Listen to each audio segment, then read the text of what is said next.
देख रहे हैं हिमाचल न्यूज़ 24/7। राष्ट्रीय देवभूमि पार्टी हिमाचल प्रदेश में आगामी लोकसभा चुनाव में 4 सीटों पर उम्मीदवार उतारने जा रही है। प्रदेश पार्टी प्रवक्ता आशुतोष शर्मा ने शिमला में पत्रकार वार्ता के दौरान कांग्रेस सरकार व विपक्षी दल भाजपा पर निशाना साधा। साथ ही उन्होंने कहा कि ये दोनों ही पार्टियां जनता के हित के बजाय अपना हित साधने में लगी है। आशुतोष शर्मा ने कहा कि पार्टी स्वर्ण समाज की मांगों को लेकर जनता के बीच जाएगी।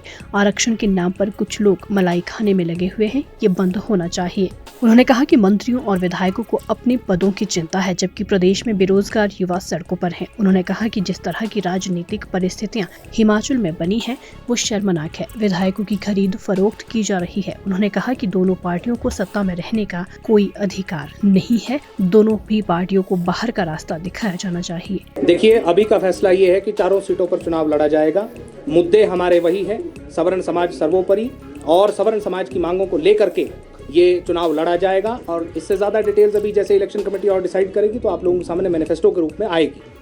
सर, जहाँ पर सीटें रिजर्व है, क्या वहाँ पर? जी बिल्कुल, हमने पिछली बार भी पच्छाद जैसे कॉन्स्टिट्यूंसी से रिजर्व सीटों से लिया था, और मैं आपको बता दूं कि सबसे ज़्यादा वोट हमारी पार्टी को रिजर्व सीट से ही मिले। आरक्षण का विरोध करते हैं? देखिए, हम आरक्षण का विरोध करते हैं मगर आरक्षित लोगों का विरोध नहीं करते। हम उन गरीब दलितों के खिलाफ नहीं है, हम उन सत्ताधारियों के खिलाफ है जो उनका इस्तेमाल करके उन्हें गरीबी के गर्त में और धकेल रहे हैं। जिस तरह का पॉलिटिकल सिनेरियो हिमाचल प्रदेश में इन दिनों बना हुआ है, उसको आपकी पार्टी किस तरह से देखती है? देखिए, हमने अपने वक्तव्य में भी ये बात कही कि सब्जी तरकारी की तरह एमएलएज को खरीदा और बेचा गया। ये हिमाचल प्रदेश की राजनीति का सबसे निचला स्तर है, जहां पर पहली बार हिमाचल में इस तरह की क्रॉस वोटिंग और इस तरह की जो है वो करप्ट प्रैक्टिसेस को देखा गया। इसका हम पूर्ण रूप में खंडन करते हैं, और ऐसे लोगों को विधायक बने रहने की कोई उनके पास क्वालिफिकेशन बाकी नहीं है। तत्काल इन दोनों पार्टियों को जो है वो इस्तीफा दे करके जनता के बीच में जाना चाहिए। तो हिमाचल में चुनाव लड़ रहे हैं? जी, वर्तमान में हम हिमाचल से ही चुनाव लड़ रहे हैं। उम्मीदवार कौन कौन हो सकते हैं?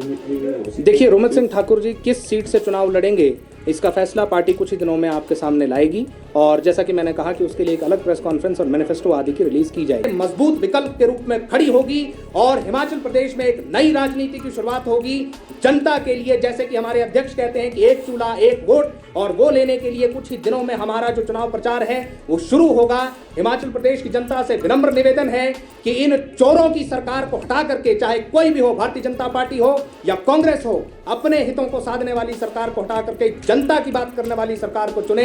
हिमाचल न्यूज़ 24/7 के लिए शिमला से लक्ष्मी ठाकुर की रिपोर्ट।